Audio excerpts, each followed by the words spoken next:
Feliz cumpleaños. Hoy les deseamos. Dios les bendiga, les haga siempre fieles. Feliz cumpleaños. Hoy les deseamos.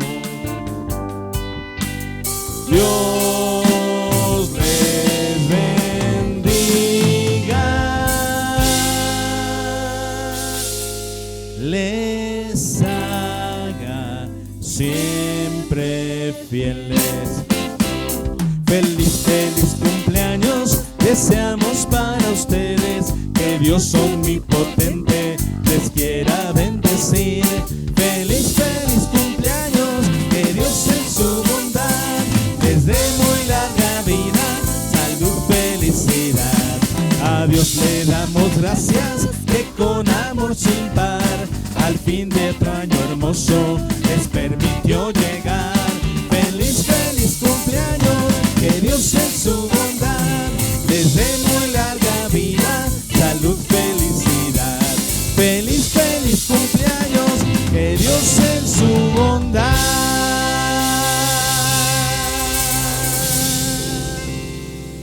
les dé muy larga vida, salud, felicidad.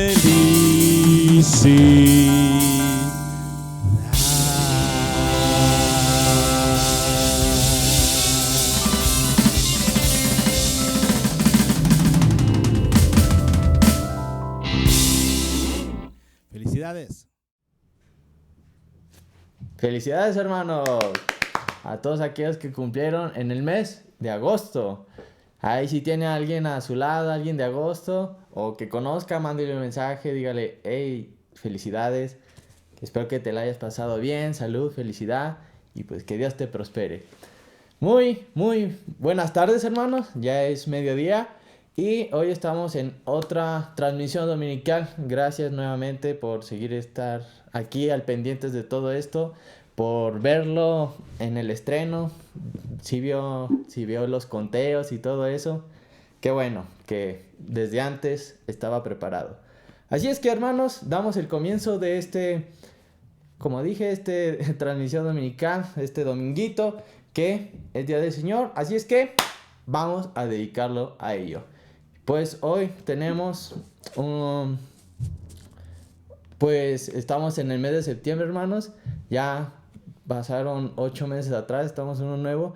Y pues esta semana ya estamos, los que se inscribieron, estamos con estos cursos preliminares que nos está dando el pastor y que los que nos animamos, y ya estamos en el proceso de los grupos familiares, hermano. Esto ya está siendo una realidad para muchos de nosotros que estamos queriendo empezar esto, aceptar el llamado del Señor de alguna u otra forma y comenzar con todo esto de una vez.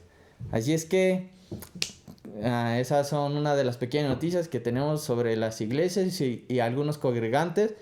Y de ahí en más, hermanos, tenemos las noticias de cada semana.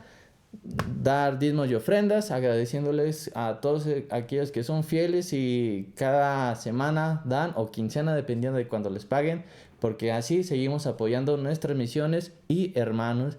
Igual a todos aquellos maestros que dan las tareas, y pues a los alumnos que las hacen y las regresan. Así es que, hermanos, muchas gracias a cada uno de ustedes.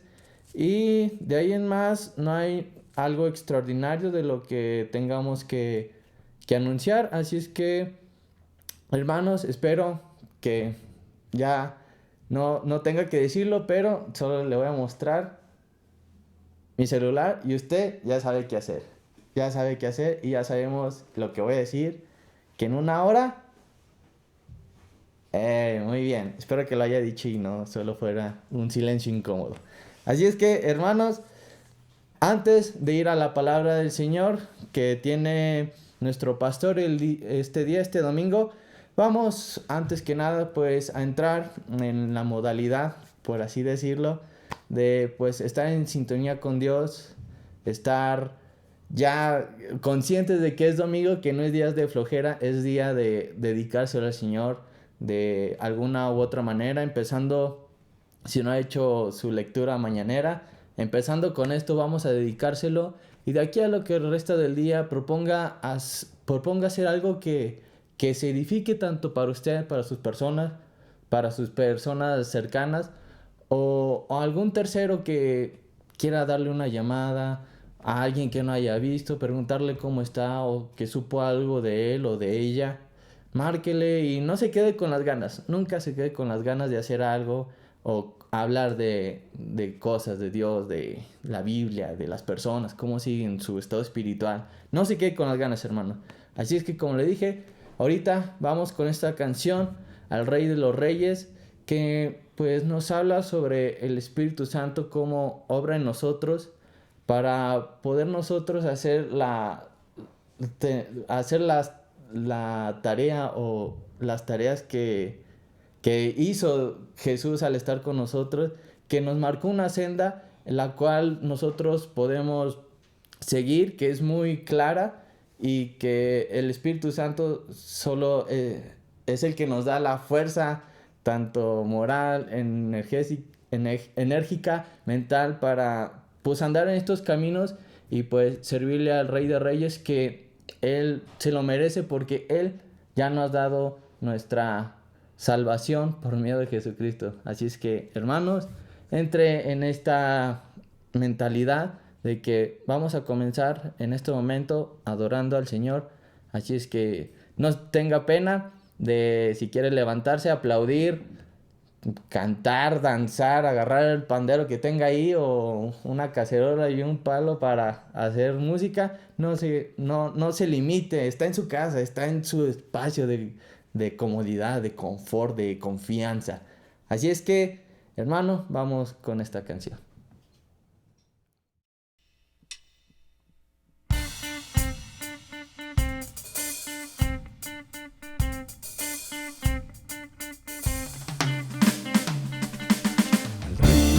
Los reyes, Jehová el glorioso, cantemos con gozo en santa comunión,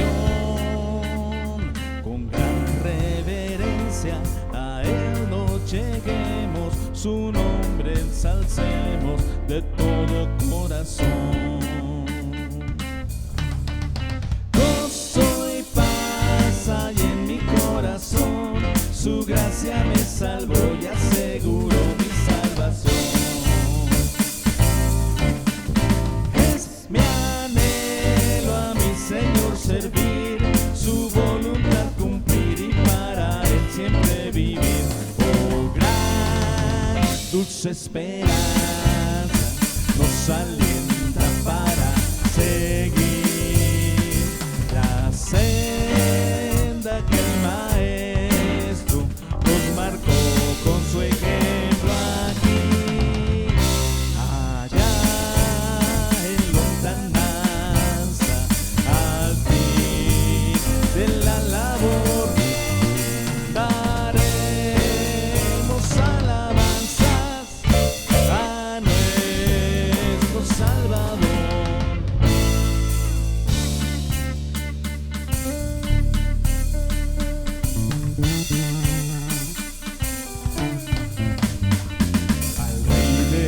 Reyes, Jesús el amante, sublime y triunfante, al mundo volverá con todos sus santos, con alegres cantos, su iglesia anhelante a Él se unirá. Gozo y paz hay en mi corazón, su gracia me salvó y aseguró mi salvación. Es mi anhelo a mi Señor servir, su voluntad cumplir y para Él siempre vivir. Oh, gran dulce dulce esperanza nos alienta para seguir la senda que el Maestro nos marcó con su ejemplo aquí. Allá en lontananza, al fin de la labor, daremos alabanzas a nuestro Salvador. Santo Espíritu fiel y bendito, oh demos bienvenida al huésped celestial, y con su presencia, virtud y potencia, terminará dolencia, pecado y todo mal. Al Dios solo sabio y omnipotente, de todo reverente, honor y majestad, por sus beneficios recibe propicio y humilde servicio, divina Trinidad. Gozo y paz hay en mi corazón, su gracia me salvó y aseguró mi salvación. Es mi anhelo a mi Señor servir, su voluntad cumplir y para él siempre vivir. Oh, gran dulce esperanza nos alienta para seguir la senda que el Maestro nos marcó con su ejemplo aquí. Allá en lontananza, al fin de la labor, daremos alabanzas a nuestro Salvador.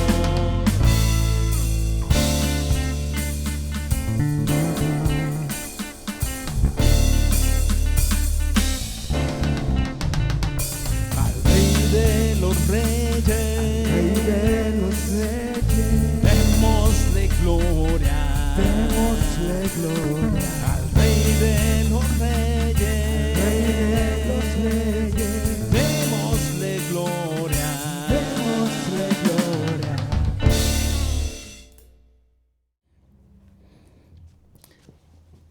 Un saludo para todos, hermanos, ¿cómo están? Espero que bien, contentos en el Señor, por supuesto, y activos en la obra del Señor como debemos estar. Porque si bien en este tiempo no hemos podido reunirnos como iglesia, recuerden que seguimos siendo iglesia. Seguimos siendo iglesia. Dios nos ha metido en esta situación, así lo creemos, para tener propósitos para nuestra vida como iglesia y además a nivel personal como creyentes. Yo sé que algunos se estarán preguntando, ¿y cuándo nos vamos a reunir ya si otras iglesias ya se reúnen? Además ya estamos en color naranja en Zacatecas y dirían, ya podemos reunirnos, sí, pero con las mismas restricciones de antes, ¿no? Y nosotros ya les dijimos que como iglesia, pues nuestro concepto es reunirnos hasta que el semáforo esté en verde. No nos corre realmente prisa, si bien nos ha afectado esto de alguna manera, sí, como iglesia estamos siendo afectados de alguna manera porque el reunirnos es algo que el Señor ordena en su palabra. Es buena la reunión, es buena y agradable y nos forma. La reunión es indispensable, es muy necesaria, sí. Pero Dios nos sacó de esta situación de reunirnos por algún propósito especial. Así es que tenemos que aprender a sufrir esta situación. Como dije, si bien realmente sí es un problema y sí nos trae algunas limitantes como iglesia, la limitante de reunirnos, las limitantes de varias cosas que ya como iglesia podemos estar experimentando, es cierto porque no es lo ideal estar sin reunirnos, eso ya lo sabemos. Sin embargo, hermanos, Dios tiene un propósito para nosotros, ya lo hemos establecido, el propósito de formar vida devocional en nosotros y el propósito de que los padres seamos más responsables del cuidado de nuestros hijos. Entendiendo que la relación con Dios y el servicio a Dios comienza en casa, comienza en familia. Y ese es nuestro eslogan en este momento. Así que en este tiempo de pandemia, en este tiempo en el que muchas cosas se nos restringen, tenemos que seguir siendo iglesia, con todo lo que ello demanda. Digo, aquí de paso agradecemos a todos los hermanos que demuestran su fidelidad a la obra y a la iglesia con sus diezmos y ofrendas. Ahí se demuestra y demuestra cómo está nuestro corazón. Tal vez algunos ya no están dando porque les falta trabajo. Hay que esperar en Dios, confiar en Dios y que el Señor les siga proveyendo lo necesario. Pero en lo poco tenemos que seguir siendo fieles a Dios, por amor a Dios. Y recuerden que Él no se olvida de nosotros. Para todos los que estamos en Cristo, hermanos, Dios no se olvida de nosotros. Hay que seguir siendo fieles. Pero por supuesto que sí nos pega el hecho de esta pandemia. Pero volvemos al punto. Dios tiene algo para nosotros. ¿Y saben qué? Pensando en ese asunto, yo veo que Dios está utilizando estas circunstancias de la pandemia para ejercitarnos en algunas áreas. Ejercitar nuestra vida en algunas áreas que muchas veces tenemos en descuido. Muchas veces como creyentes descuidamos cosas que son verdaderamente importantes y enfatizamos en cosas que no son tan importantes para la vida. Digo, para nosotros es muy importante tener en la casa luz, tener gas, tener electricidad, tener internet, tener un celular. Para la vida como que es muy importante estar vestidos de cierta manera, con ciertas marcas, tener ciertos automóviles, tener la comodidad de un carro. Yo conozco algunas familias que por causa de esta pandemia han tenido que renunciar a su auto. Hemos tenido que sacrificar cosas materiales. Y Dios nos está enseñando que lo material, que lo físico, inclusive que la salud, no es tan importante en esta vida. Dios quiere ejercitarnos en otras áreas que son verdaderamente importantes y que cotidianamente descuidamos. Y es lo que yo veo, hermanos. Bueno, vamos a estudiar el día de hoy el Salmo 62. El Salmo 62 para que veamos qué es lo que Dios quiere construir en nosotros. Qué es en lo que quiere que nos ejercitemos en este tiempo de pandemia. Aprovechemos el tiempo, porque hermanos, nosotros todavía no nos vamos a reunir hasta que el semáforo esté en verde. Eso quiere decir cuántas semanas o meses nos quedan. El tiempo que reste, Dios quiere seguir completando su obra en nosotros, a nivel personal y a nivel familiar. ¿Y qué es lo que Dios tiene para nosotros, hermanos? Veámoslo en el Salmo 62. Las cosas que Dios quiere ejercitar, en la que Dios quiere que nos ejercitemos en este momento en nuestra vida. Así que leemos el Salmo 62 completo y después lo vamos a estar comentando. Dice el salmista, que es en este caso David. David le escribe este salmo al músico principal, a Jedutún, que era un líder de alabanza, ¿no? Para que lo cante. Acuérdense que esto iba a ser un canto. Y lo vemos cómo está dividido en 3 estrofas. Como ustedes pueden ver, al final del versículo 4 está la palabra Selah y al final del versículo 8 otra vez la palabra Selah. Eso quiere decir que aquí tenemos un canto con 3 divisiones, con 4 versículos en cada una de esas divisiones. Y la palabra Selah nos habla de un cambio de tono o de ritmo en el Salmo. Esta indicación que David le da a Jedutún, le está diciendo cómo debe cantar este canto. Tiene que iniciar de una forma y después del Selah tiene que cambiar hacia otra y luego después del otro Selah tiene que cambiar. Puede ser un cambio de tono, repito, o un cambio de ritmo. Qué interesante, ¿no? Porque esto iba a ser un canto. Ahí sí es que, bueno, vamos a ver qué es lo que dice este canto. ¿Cuál es la letra? Porque no lo vamos a poder cantar, aunque de hecho este Salmo 62 ha sido objeto de muchas composiciones. Varias personas le han puesto música a este salmo y ustedes al ir leyéndolo van a encontrar que así es. Yo por lo menos conozco 3 cantos diferentes compuestos con diferente música de este mismo salmo. Ustedes a lo mejor lo identifican. Es que vamos a leer solamente pues la letra, ¿verdad? Salmo 62 y dice así: en Dios solamente está acallada mi alma, de Él viene mi salvación. Él solamente es mi roca y mi salvación. Es mi refugio, no resbalaré mucho. ¿Hasta cuándo maquinaréis contra un hombre tratando todos vosotros de aplastarle como pared desplomada y como cerca derribada? Solamente consultan para arrojarle de su grandeza, aman la mentira, con su boca bendicen, pero maldicen en su corazón. Selah, cambio de ritmo. Alma mía, en Dios solamente reposa, porque Él es mi esperanza. Él solamente es mi roca y mi salvación. es mi refugio, no resbalaré. En Dios está mi salvación y mi gloria. En Dios está mi roca fuerte y mi refugio. Esperad en Él en todo tiempo, oh pueblos. Derramad delante de Él vuestro corazón. Dios es nuestro refugio. Por cierto, vanidad son los hijos de los hombres, mentira los hijos de varón. Pesándolos a todos igualmente en la balanza, serán menos que nada. No confiéis en la violencia, ni en la rapiña. No os envanezcáis, ni se aumenten las riquezas. Si se aumentan las riquezas, no pongáis el corazón en ellas. Una vez habló Dios, 2 veces he oído esto, que de Dios es el poder, y tuya, oh Señor, es la misericordia, porque tú pagas a cada uno conforme a su obra. Así a simple vista en la lectura, ¿qué es lo que ustedes notan? Yo noto aquí 4 versículos de estos 12 que contienen la palabra solamente. En Dios solamente, Él solamente. En los versículos 1, 2, 5 y 6 encontramos esto mismo. En Dios solamente. Hermanos, tenemos que ejercitar nuestra vida, nuestra fe, para que Dios solamente sea el todo en nosotros. Podamos confiar solamente en Dios. Es un aprendizaje porque nosotros no nacemos así.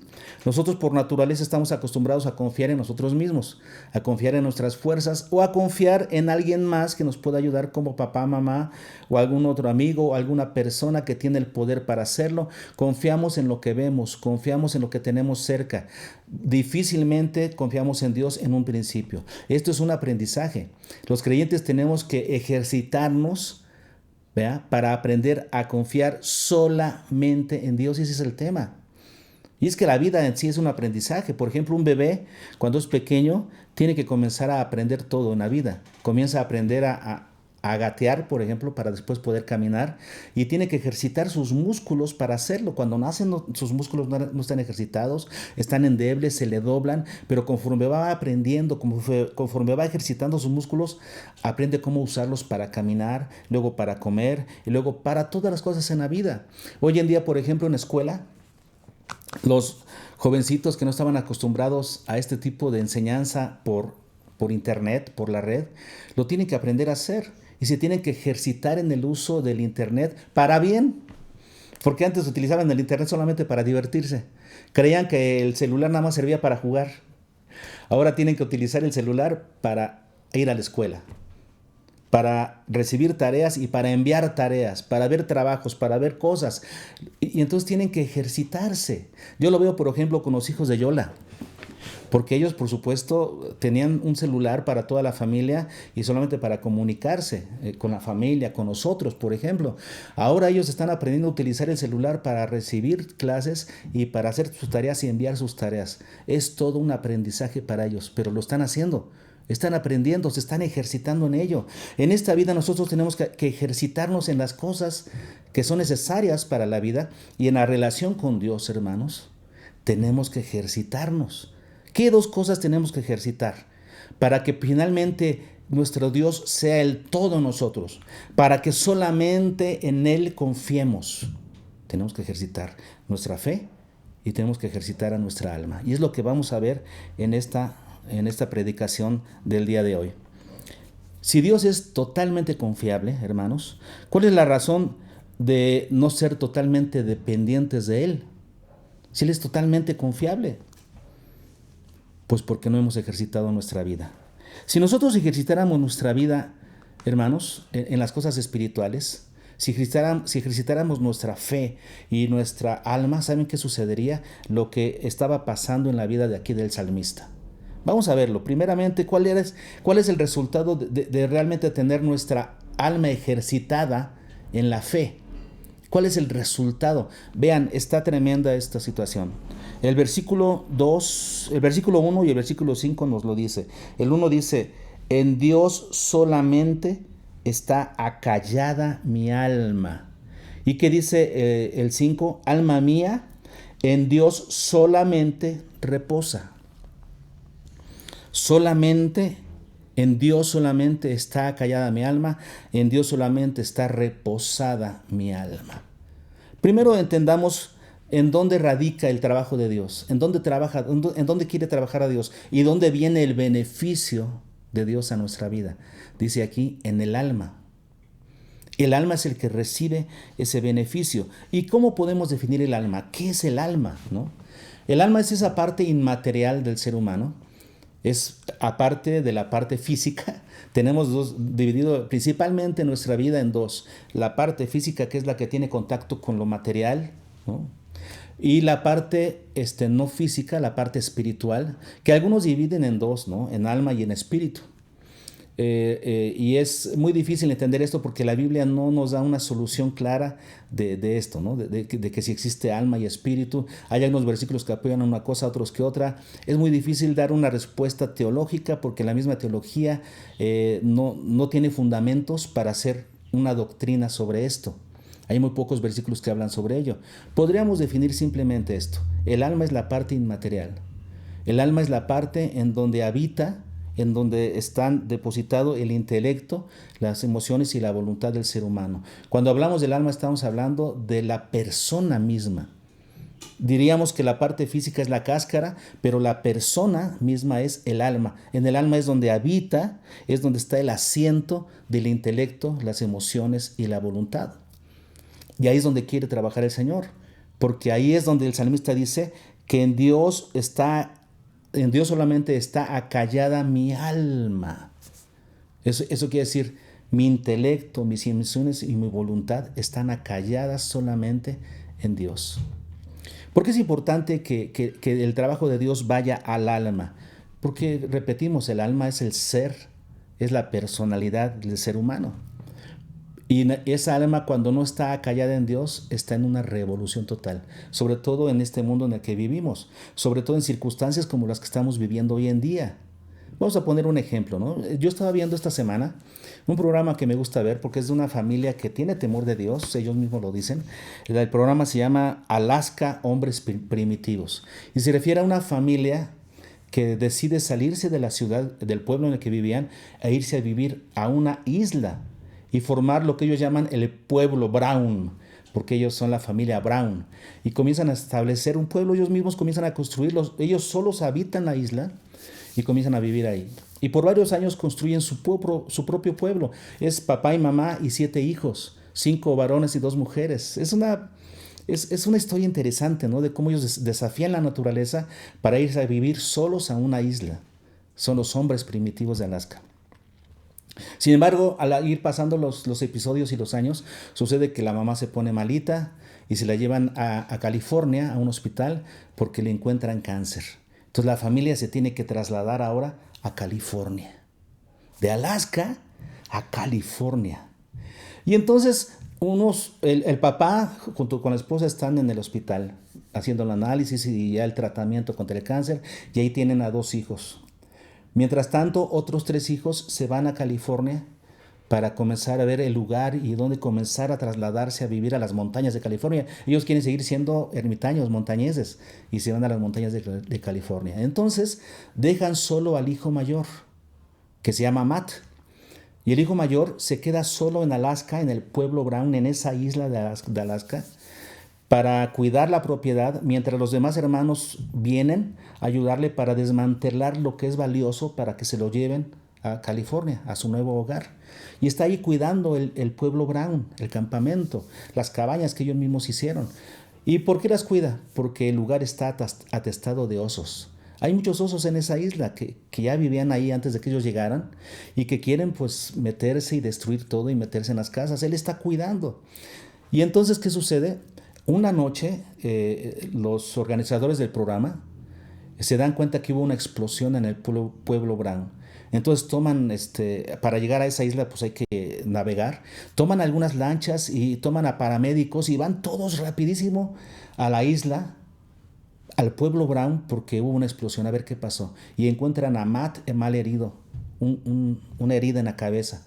Le dan sus primeros auxilios y lo llevan al hospital y está ahí varias semanas en recuperación. Finalmente él se recupera Y cuando ella se recupera va donde está su familia a California y le preguntan, ¿cómo estuvo? ¿Qué pasó? Cuéntanos cuál fue la situación. Y él dijo, estaba yo solo en la isla y los osos cada vez venían más cerca en la noche.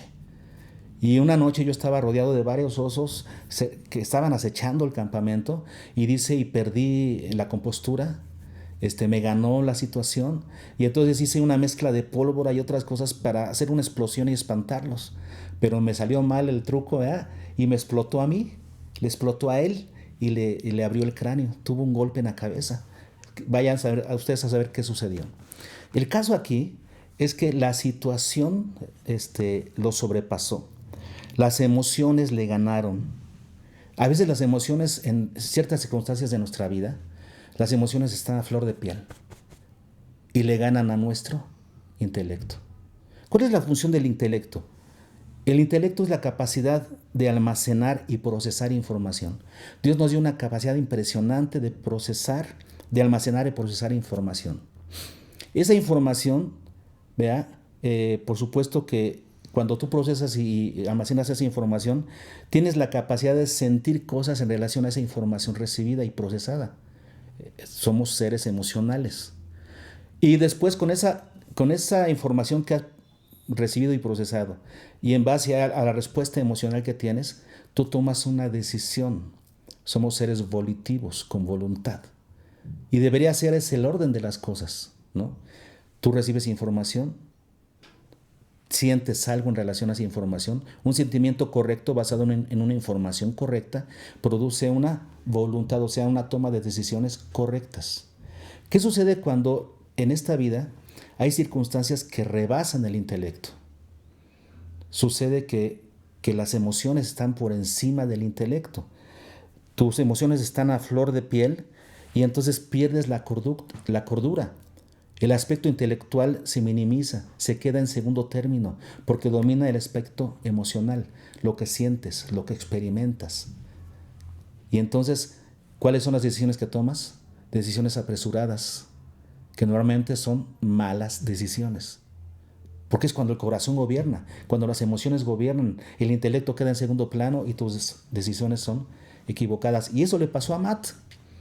Esta situación lo rebasó y sus emociones estaban a flor de piel, no pensó bien las cosas y tomó una mala decisión que puso en riesgo su vida. Estuvo a punto de morir. Eso le dijeron los paramédicos, que se salvó, estuvo a punto de morir por una mala decisión basada solamente en las emociones. Hermanos, ¿qué sucede cuando nosotros estamos solamente confiando en Dios? Como dice aquí, en Dios solamente. Cuando tú pones a Dios ahí, en el centro de tu vida, solamente Dios, y no otras cosas, como dice aquí, no los que confían en violencia, en rapiña, no los que aumentan las riquezas, no pones tu mirada en las riquezas, en otras cosas, no. Cuando en Dios solamente, ¿saben qué sucede? Tu alma está acallada, logras acallar el alma. Tu alma puede estar en ese estado acallado. ¿Y qué significa acallado? Significa hacer callar. Significa aquietar. Significa silenciar.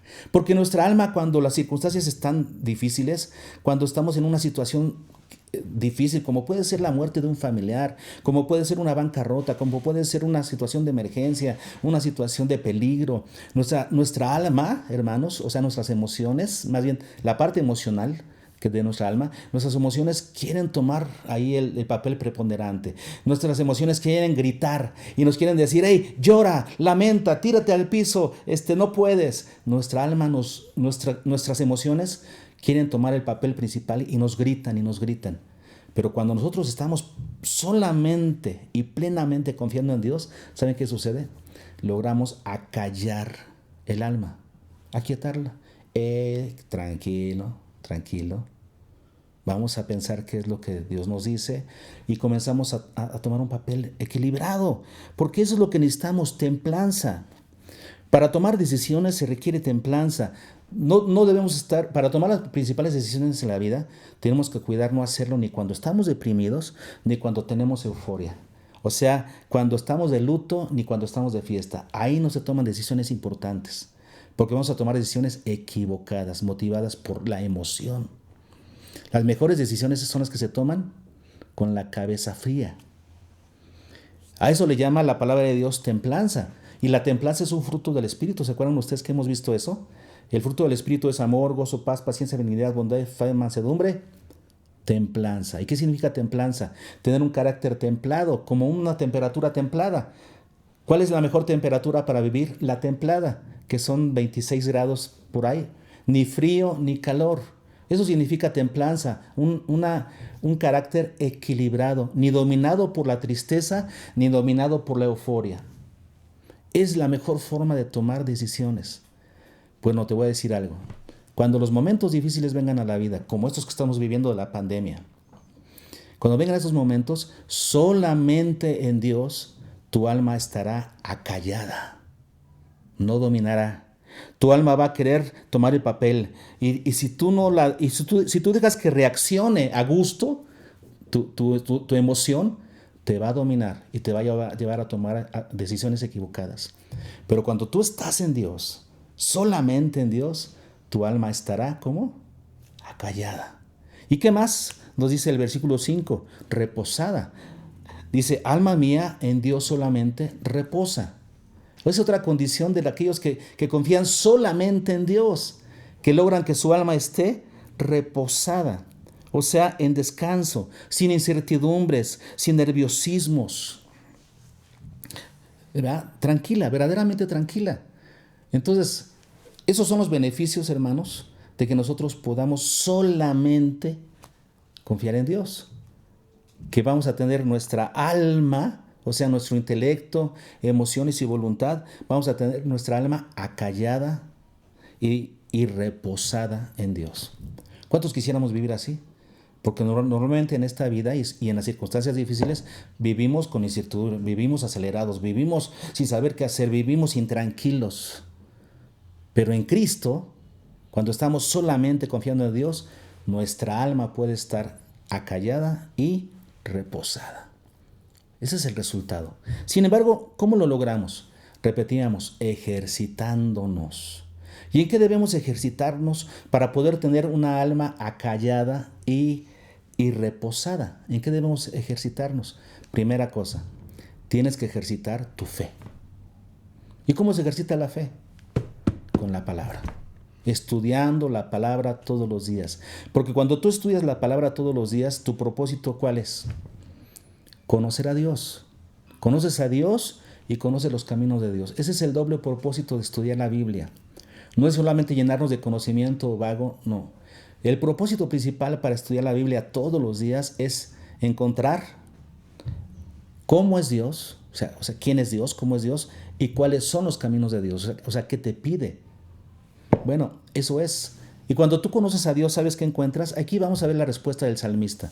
Porque ahora el salmista dice lo que Dios es para él. Vean lo que dice en los versículos 2, por ejemplo. Comenzamos ahí, el versículo 2 dice, Él solamente es, ¿verdad? Él solamente es, ¿quién? Dios solamente es, ¿qué? Mi roca. Lo repite en el versículo 6, dice el 6, Él solamente es mi roca. Y el versículo 7 dice, en Dios está mi salvación y mi gloria, en Dios está mi roca fuerte. Vean lo que el salmista encontró en Dios. El salmista encontró que Dios es su roca fuerte. ¿Y qué es la roca? ¿Qué es lo que representa la roca? Cuando tú encuentras que Dios es una roca, ¿qué es lo que significa? Que Dios es un cimiento estable. Dios es un cimiento constante, estable, que no se mueve. Y si tú estás sobre ese cimiento, ¿qué va a suceder? Vas a ser inconmovible. Nadie te va a mover. Es lo que significa. Tú vas a tener un cimiento inconmovible que te da fuerza, que te da equilibrio, que te da confianza para seguir construyendo sobre ese cimiento. Si tú tienes un buen cimiento, tú vas a poder construir un piso y 2 y 3 y 4. Si no tienes un buen cimiento, pues apenas te va a alcanzar para uno y todavía vas a dudar si tu casa va a proteger, va a resistir. Tenemos, por ejemplo, cuando Jesús le dijo a sus discípulos acerca del hombre prudente, ¿se acuerdan? Cualquiera que me oye estas palabras y las hace, lo compararé con un hombre prudente que edificó su casa sobre la ¿qué? Sobre la roca. Eso quiere decir sobre un buen cimiento. Vinieron los vientos y las tempestades y la casa permaneció, no se derrumbó. Entonces, si Dios es nuestra roca, si Él solamente, no el dinero, no las circunstancias, si Él solamente es tu roca, entonces estás seguro, estás confiado y puedes seguir edificando tu vida sobre Él, que es la roca. ¿Dónde encuentras ese conocimiento? En la Biblia. La Biblia te enseña que Él es una roca fuerte en la cual puedes edificar tu vida. ¿Qué más era Dios para el salmista? El salmista David dice, Él es solamente mi salvación. Versículo 1 dice, en Dios solamente está callada mi alma, de Él viene mi salvación. Luego el versículo 2 que dice, Él solamente es mi roca y mi salvación. Versículo 6, Él solamente es mi roca y mi salvación. De hecho, los versículos 2 y 6 están casi iguales, solamente el final es diferente, donde dice, no resbalaré mucho, dice el versículo 2, y el versículo 6 dice, no resbalaré para nada, ¿verdad? Bueno, pero son similares esos dos versículos. Y el versículo 7 que dice, en Dios está mi salvación y mi gloria. Entonces, hermanos, el salmista encontró en la ley de Dios, y después lo compruebas por experiencia, que en Dios solamente está tu salvación. El salmista encontró en Jehová solamente en Él está mi salvación. Ahora, aquí no se refiere, por supuesto, a la salvación eterna, a la salvación de nuestros pecados y que nos vamos con el Señor. Aquí la palabra salvación tiene que ver con ayuda, mi pronto socorro, mi auxilio. Dios es mi salvación. Cuando yo me encuentro en problemas, Dios es mi salvación. Y Dios siempre llega a tiempo. Déjenme decirles, a Dios no se le hace tarde nunca. No llega ni antes ni llega después. Él cuando nos auxilia en la vida siempre llega a tiempo. A nosotros parece que se nos queman las habas y decimos, ya Dios, ya. No, pero no, déjame decirte algo. Dios siempre llega a tiempo a salvarnos. David lo experimentó, ¿no? Si nosotros vemos cuando David, que fue el que escribió este salmo, cuando David estaba huyendo de Saúl, ¿qué les parece si vamos a ver un poquito de eso? En 1 de Samuel capítulo 23, porque David supo lo que era experimentar situaciones difíciles a riesgo de su propia vida. Saúl lo buscaba para matarlo. Y en el capítulo 23 tenemos de los versículos 25 al 29. Por ejemplo, dice, y se fue Saúl con su gente a buscarlo. ¿A quién? A David. Pero fue dado aviso a David y descendió a la peña y se quedó en el desierto de Mahón. Cuando Saúl oyó esto, siguió a David al desierto de Mahón. Y Saúl iba por un lado del monte, fíjense esto, y David con sus hombres por el otro lado del monte. Y se daba prisa David para escapar de Saúl. Mas Saúl y sus hombres habían encerrado a David y a su gente para capturarlos. ¿Cuántos tenemos circunstancias así? Que decimos, Dios, ¿cuándo me vas a dar la salida, Señor? Mira, cada vez se pone la cosa más difícil. Sí, a veces Dios permite que las cosas se pongan difíciles. Saúl por un lado, David por el otro lado del monte, y hasta que finalmente Saúl acorraló a David. David no tenía para dónde ir, no había escapatoria, no había salida. Saúl tenía a David en sus manos para matarlo. Y entonces viene la salvación de Jehová. Vean ustedes. Entonces vino un mensajero a Saúl diciendo, ven luego, porque los filisteos han hecho una irrupción en el país. Volvió por tanto Saúl de perseguir a David y partió contra los filisteos. Dios salvó a David. Dios nunca llega tarde. ¿Otro caso? Bueno, aquí mismo. En el capítulo 24, seguimos leyendo, dice, y cuando Saúl volvió de perseguir a los filisteos, le dieron aviso diciendo, he aquí David está en el desierto de Engadi. Y tomando Saúl 3,000 hombres escogidos de todo Israel, fue en busca de David y de sus hombres por las cumbres de los peñascos de las cabras monteses. Y cuando llegó a un redil de ovejas en el camino, donde había una cueva, entró Saúl en ella para cubrir sus pies. O sea, cómo Dios permitió que cuando David ya se encontraba acorralado nuevamente por Saúl en estas cuevas, en este monte lleno de cuevas y de cabras monteses, y acuérdense que los rediles estaban en las cuevas. Los rediles de las ovejas eran cuevas en aquel lugar, en aquel momento. Entonces, qué curioso, en ese mismo preciso momento en el que David pudo haber sido capturado por Saúl, a Saúl le dieron ganas de ir al baño. Y entonces entró a una cueva para hacer sus necesidades. Y en esa cueva se encontraba David. Dice ahí, y David y sus hombres estaban sentados en los rincones de la cueva. Y entonces ya sabemos la historia, ¿no?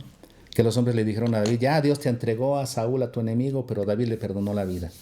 Pero la salvación de Dios, la salvación nunca llega tarde, hermanos. Dios es mi salvación y mi gloria. Ese era el concepto de David. ¿De dónde lo sacó? Además de la experiencia, ¿verdad? En la misma palabra. Nosotros ahora, pues principalmente de los relatos de la palabra del Señor y después, por supuesto, por experiencia propia, podemos descubrir y entender que Dios es nuestra salvación. ¿Qué más era Dios para David?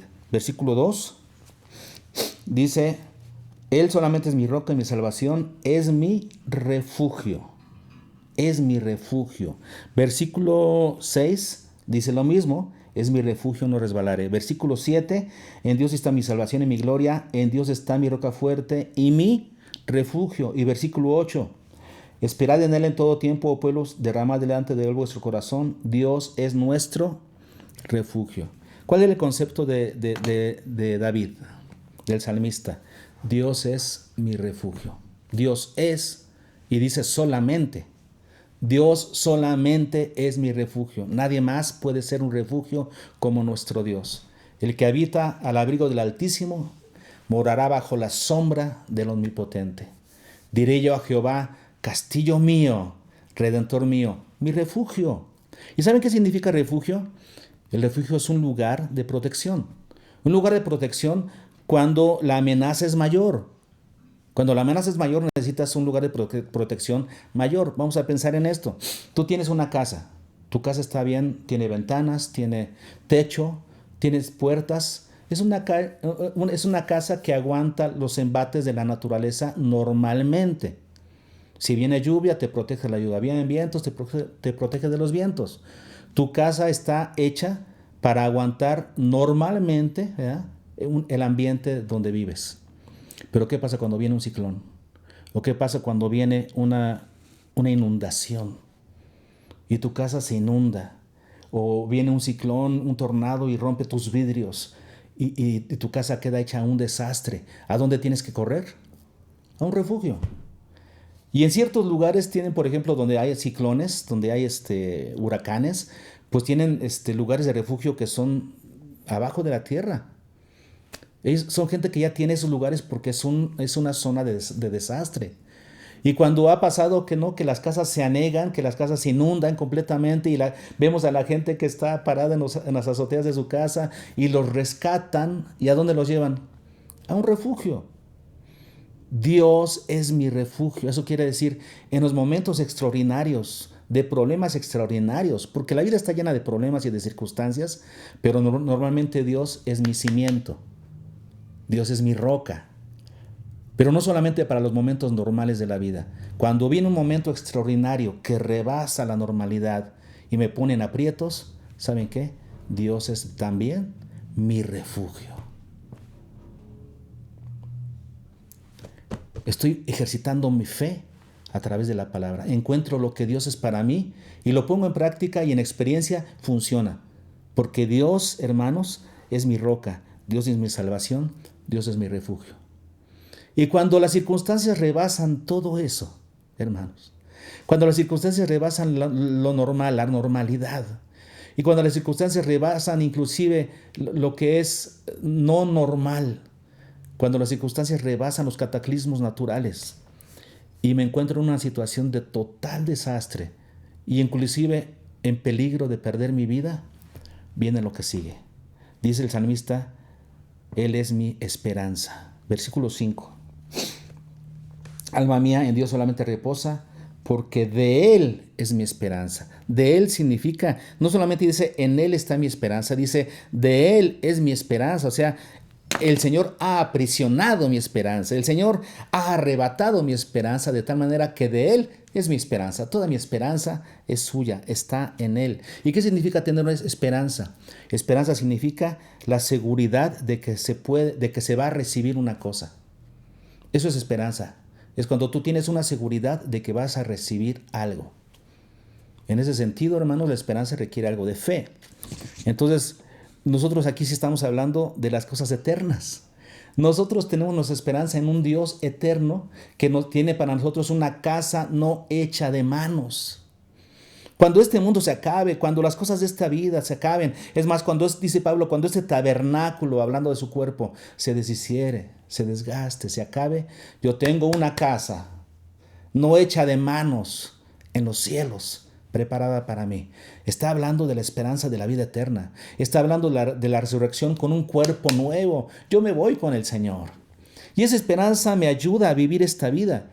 Nosotros tenemos que ejercitar nuestra vida, hermano, nuestra alma, para entender que aquí estamos de paso, que nuestra verdadera esperanza es eterna. Nosotros vivimos este tiempo presente, hermanos, pero enfocados en lo eterno, en lo porvenir. Dios es mi roca. Él solamente es mi roca. Él solamente, hermanos, es mi salvación. Él solamente es mi refugio y Él solamente es mi esperanza. De Él es mi esperanza. Por eso puede decir el salmista, por eso no resbalaré. Y como dice el versículo 2, no resbalaré mucho.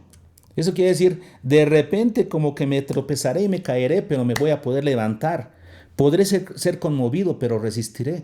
Y después en el versículo 6 dice, de plano, no, ¿sí es el 6? Sí, el 6, no resbalaré, de plano, no resbalaré. Van a haber circunstancias, ninguna circunstancia me va a mover. Va a haber momentos difíciles en los que de repente sí me moverán, pero resistiré. Pero van a haber otras circunstancias que ni siquiera me van a mover.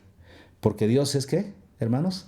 Mi roca, mi salvación, mi refugio, mi esperanza. Y como dice el apóstol Pablo en Romanos 8, vamos a leerlo porque yo no me quiero quedar con las ganas de leer Romanos 8, este hermoso pasaje de la Biblia, tremendo pasaje de la Biblia. Romanos 8, y vamos a leer solamente del 35 al 39, que dice, ¿quién nos separará del amor de Cristo? ¿Tribulación o angustia o persecución o hambre o desnudez o peligro o espada?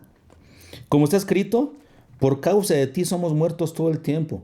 Somos contados como ovejas de matadero. Sí, aquí en la tierra así somos contados porque nuestra verdadera casa está allá. Antes, en todas estas cosas, somos más que vencedores por medio de aquel que nos amó. Por lo cual estoy seguro de que ni la muerte, ni la vida, ni los ángeles, ni principados, ni potestades, ni lo presente, ni lo porvenir, ni lo alto, ni lo profundo, ni ninguna otra cosa creada nos podrá separar del amor de Dios que es en Cristo Jesús, Señor nuestro. Amén. Así es que, hermanos, ¿qué dice aquí el salmista? Como Dios es mi roca, mi salvación, mi refugio y mi esperanza, no resbalaré, no seré conmovido. ¿Por qué? Porque estoy ejercitado en mi fe. Hermanos, ¿cuántos de ustedes leen la Biblia todos los días? No la leen. Con razón están debiluchos. Con razón sienten que Dios no los ama. Con razón sienten que esto y con razón se dejan llevar por sus emociones y toman malas decisiones en la vida porque no están ejercitando su fe. Tienen que estudiar la Biblia porque ahí van a descubrir a Dios y sus caminos y su fe estará fortalecida. Hermanos, tenemos que ejercitar la fe, ¿ok? Para descubrir quién es Dios y cómo es Dios y lo que nos puede ofrecer. Ahora, una vez que hemos ejercitado nuestra fe, ahora ¿qué más tenemos que ejercitar? Nuestra alma, para que entonces nuestra alma pueda responder correctamente y nuestra alma esté acallada y nuestra alma esté, ¿cuál era la palabra? Acallada y reposada. Sí, pero entonces tenemos que ejercitar el alma. ¿En qué aspectos? ¿Qué tuvo que hacer el salmista? ¿Qué es lo que el salmista invita a hacer a todos los pueblos? Y ahí estamos incluidos nosotros. Bien, vamos a verlo. Dice el versículo 8. ¿Qué es lo que tenemos que hacer? ¿Cuál es el tipo de entrenamiento en el que tenemos que ejercitar a nuestra alma? Versículo 8. Esperad en Él en todo tiempo, oh pueblos. Derramad delante de Él vuestro corazón. Es lo que tenemos que hacer para ejercitar nuestra alma. Tenemos que sujetar a nuestra alma, ejercitarla, ¿para qué? Para que aprenda a esperar en Él. no en las circunstancias, no en la suerte. Nosotros no esperamos en la suerte ni en las circunstancias. Nosotros esperamos ¿en quién? En Dios. Esperamos en Dios en todo tiempo. ¿Y qué significa esperar en Dios? Esperar en Dios significa confiar en Él. Y confiar en Él esencialmente en 3 cosas importantes para la vida. Número 1, confiar en lo que Él hace, o sea, en sus propósitos. Número 2, confiar en sus medios, o sea, en el cómo hace las cosas. Y número 3, confiar en el por qué hace las cosas. Confiar en su amor, que es el por qué. Porque Dios todo lo hace por amor a nosotros. Vamos a desglosar un poquito esto, hermanos. Entonces, ¿qué significa esperar en Él? Esperar en Él y no en las cosas que suceden mágicamente o en las circunstancias. Nosotros esperamos en Dios significa confiamos en lo que Dios hace. Primero, en lo que Dios hace, el qué, en sus propósitos. Nosotros no entendemos sus propósitos, pero hermanos, no tenemos que entenderlo, tenemos que confiar en sus propósitos. Entonces, tenemos que aceptar, confiar todo lo que Dios hace en nuestra vida, sea bueno o sea malo, porque aquí dice que hay que esperar en Él en todo tiempo. No nada más cuando nos va bien, también cuando nos va mal, son propósitos de Dios. Esperad en Él en todo tiempo. Así es que nosotros confiamos en las cosas que Dios hace, no las cuestionamos, confiamos en ello. También confiamos en los medios que Él utiliza para hacerlo, o sea, en los agentes materiales, humanos, biológicos que Dios utiliza para lograr sus propósitos. A veces nosotros decimos, bueno, yo sí acepto los propósitos de Dios, pero que no los logre a través de este agente. Por ejemplo, Dios quiere formar nuestro carácter y a veces va a utilizar a personas. Sí, muchas veces Dios utiliza personas. Dice un proverbio, ¿no? Que el hierro se afila ¿con qué? Con hierro. Hierro con hierro, hombre con hombre. Muchas veces Dios utiliza personas para forjar nuestro carácter. Y nosotros decimos, no, Señor, sí está bien que quieras forjar en mi paciencia, pero no a través de este cuate, no a través de esta persona. No uses a esa persona, por favor, Señor. Bueno, no cuestionemos los medios que Dios usa. No cuestionemos los agentes que Dios usa para tratar con nosotros. Eso significa confiar en que no cuestionas ni lo que Dios hace, ni los medios que usa. Dios utiliza algunos medios que no nos gustan, pero son los medios de Dios. Tenemos a un personaje en la Biblia, ¿no? Tenemos a un personaje que era leproso, ¿se acuerdan ustedes? Y que fue enviado al pueblo de Israel para sanar su lepra. Y entonces, cuando llegó con el profeta, le dijo el profeta, tienes que ir a lavarte al Jordán 7 veces. Tienes que... meterte al agua del Jordán 7 veces y serás limpio. Esta persona que era leprosa, que era un alto funcionario, él dijo, no, ¿cómo este cuate me pide esto? Yo pensé que él iba a salir, el profeta iba a salir y que me iba a poner la mano y que iba a declarar, está sano en el nombre del Señor, y iba a hacer algo glorioso. Es lo que él imaginaba. Pero ¿saben lo que hizo el profeta? El profeta envió a su siervo con este mensaje. Vete a lavar 7 veces al Jordán y serás limpio. Ni siquiera el profeta se presentó él mismo. No estuvo en persona, envió a alguien, a su siervo. Entonces este hombre enojado dijo, no, yo no lo voy a hacer. Pero sus acompañantes, ¿se acuerdan de esa historia? Lo convencieron, le dijeron, oye, si te hubiera pedido algo más difícil, lo harías. ¿Por qué no lo haces? Lo animaron a hacerlo. ¿Saben qué, hermano? Nosotros a veces estamos de acuerdo con lo que Dios quiere hacer, pero no en la forma en la que lo quiere hacer. Dios quería sanar a este hombre de su lepra, sí, pero este hombre no estaba de acuerdo en la manera que el siervo de Dios le dijo. Dios tiene sus formas y tenemos que aceptar tanto la bendición de Dios como la forma en la que Dios la envía. A veces no nos gustan los medios, pero tenemos que aceptar a confiar, tenemos que aprender a confiar, ejercitar nuestra alma para que confíe tanto en lo que Dios quiere hacer como en la forma en la que lo quiere hacer. Y número 3, tenemos que confiar en el amor de Dios, que es el por qué hace las cosas. Dios todo lo hace por amor a nosotros. Si tú dices, no, es que no lo creo, estarías dudando del amor de Dios por ti. ¿Dudas que Dios te ame? ¿Dudas que Dios todo lo que hace lo hace por amor a ti? Hay que confiar en el amor de Dios. No importa lo que Dios haga, no importa el cómo lo haga, tienes que confiar en que todo lo hace por amor. Eso significa esperar en Él en todo tiempo. Eso significa. No significa aventarte un coco acostado ahí en una hamaca. Eso es esperar en Dios. No. Esperar en Dios significa confiar en Él, confiar en lo que Él hace, en cómo lo hace y en por qué lo hace. Y tenemos que hacer esto en todo tiempo. Y luego dice también ahí el salmista, derramad delante de Él vuestro corazón. Tenemos que ejercitar nuestra alma para derramarse delante de Él, para que nuestro corazón sea derramado. Vamos a comenzar por el corazón, porque ¿qué es lo que nos pide aquí el salmista? Que derramemos nuestro corazón. ¿Qué es el corazón? Cuando la palabra de Dios, cuando la Biblia habla del corazón, ¿a qué se refiere?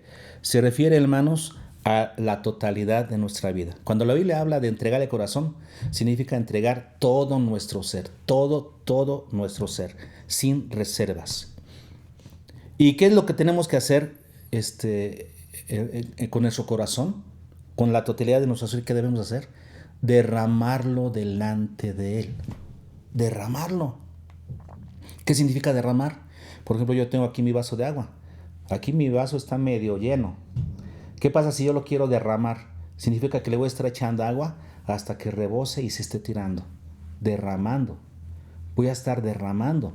Digo, con Dios y nuestra vida, no puede ser como cuando preparamos una receta para hacer un postre. Porque en la repostería las medidas son muy importantes. Si quieres que un pastel te salga bien, tienes que hacerlo con las medidas exactas. Una taza de esto, media taza de esto, una cucharadita de esto. Y si tú no haces bien las cosas, estaba en un programa de repostería y decía ahí, una cucharada sopera de no sé qué. Y el cuate dijo, ¿cuál será una cucharada sopera? Y agarró una cuchara de esas para servir, que son cucharas para hacer. No, las soperas son las que comes. Y él dijo, una cucharada sopera, y aventó 2 cucharadas de no sé qué, y pues fastidió todo el postre. En la repostería tienes que ser preciso con las medidas, con las instrucciones para que todo salga bien. Con Dios no es así. A Dios no le debes dar una tacita y una cucharadita y la medida, no. Con Dios tienes que derramar. Tienes que derramar tu corazón delante de Él. Derramad delante de Él vuestro corazón. Entrégate totalmente al Señor, sin reservas. No guardes nada para ti. Eso es lo que tienes que ejercitarte. ¿Por qué tienes que ejercitarte en ello? Porque estamos acostumbrados a guardarnos cosas. Le entregamos a Dios poquito, una porción. Le voy a dar esto, pero esto no. Y le voy a dar esto, bueno, está bien. Y poco a poco estamos ejercitando nuestra alma a darle más y más y más, hasta que finalmente nos derramamos completamente. Sí, porque siempre guardamos para nosotros. Pero la instrucción de Dios es, ejercítate para derramar todo tu corazón delante de Él. Si quieres recibir el beneficio completo, tienes que aprender a derramar completamente tu corazón. Así es que, hermanos, aquí tenemos la condición. Tenemos que ejercitar nuestra alma para esperar en Él en todo tiempo, confiar en Él en toda circunstancia, en el qué, en el cómo y en el por qué. Y derramar delante de Él todo nuestro corazón.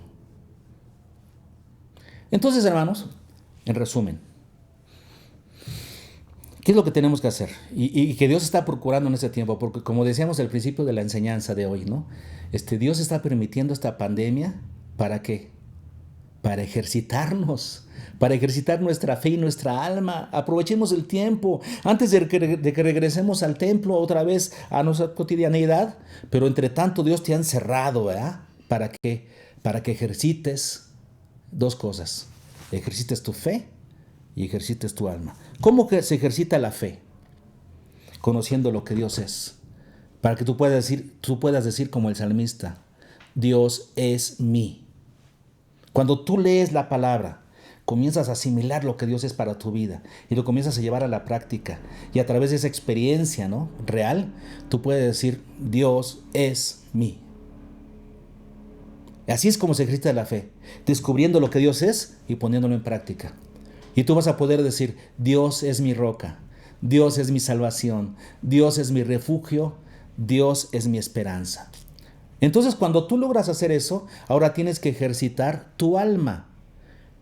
Y tienes que ejercitar tu alma para que no haga lo que quiera, sino para que espere en Dios en todo tiempo.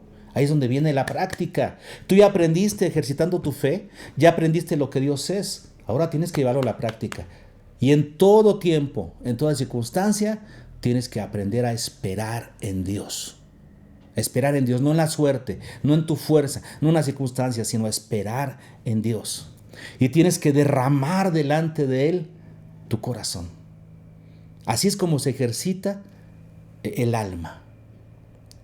Si tú logras ejercitar tu fe con la palabra y ejercitar tu alma con la aplicación a tu vida, ¿sabes cuál va a ser el logro? ¿Cuál va a ser el resultado en tu vida? Que en Dios solamente estará acallada tu alma y reposada tu alma. Vivirás lo que es la verdadera tranquilidad, la verdadera paz. Aquella paz que no se logra por medios naturales, ni por medios supraespirituales. Porque a veces pensamos, bueno, voy a pedirle a Dios que me dé paz. No, Dios no te va a dar paz. Dios va a ejercitar tu paz a través de que en medio de los problemas logres poner tu confianza en Él. La paz no es automática en la vida del creyente. No es algo que viene automáticamente. Es algo que el Espíritu Santo produce en ti cuando logras reaccionar correctamente a las circunstancias difíciles de la vida. ¿Cómo es que, no sé, Dios nos permite pasar por cosas tan difíciles a veces pues para que podamos ministrar a otras personas? Y he platicado con personas que me habían dicho, que me dicen, ¿no? Que cuando nosotros perdimos a Abdi, que el Señor se lo llevó, hay personas que me dicen, ¿cómo es que te puedes mantener? Vimos tu fe fuerte, ¿cómo te pudiste mantener tu fe fuerte, tu fe firme? Me dicen, te admiramos porque tú lograste mantener tu fe fuerte. No, es que no está en mí, hermanos. No me admiren a mí, por favor. No está en mí, yo soy débil, totalmente débil. Lo único que yo hice, hermanos, es confiar en Dios. Ejercité mi fe, ejercité mi alma para confiar en lo que Dios estaba haciendo. Yo confié en el qué, en el cómo y en el por qué Dios estaba haciendo las cosas. Eso fue todo. Y Dios me regaló una paz que sobrepasa todo entendimiento. Pero la paz no viene automáticamente a tu vida. La paz viene como resultado de que tú has ejercitado tu fe y tu alma para confiar plenamente en Dios. Como resultado tienes una actitud apacible.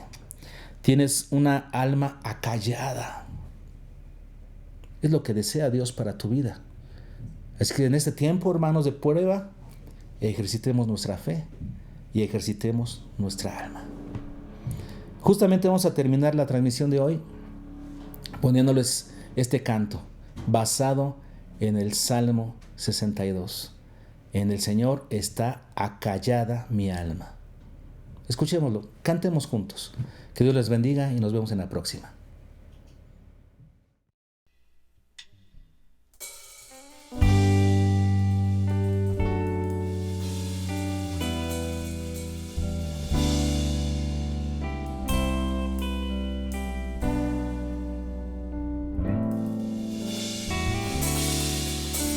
Mi salvación viene de mi Dios.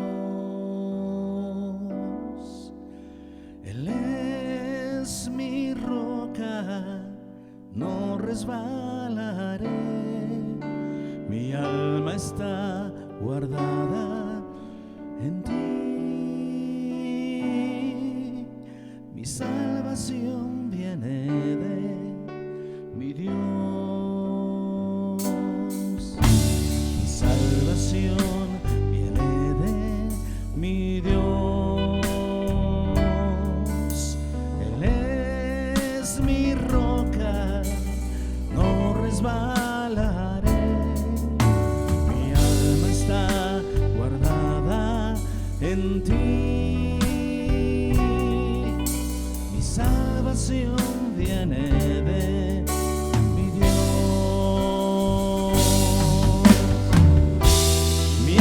En ti reposa,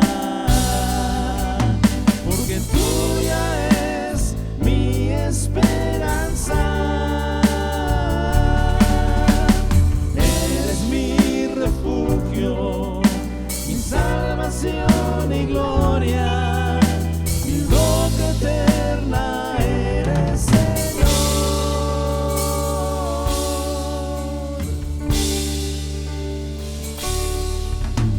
Mi salvación viene de mi Dios,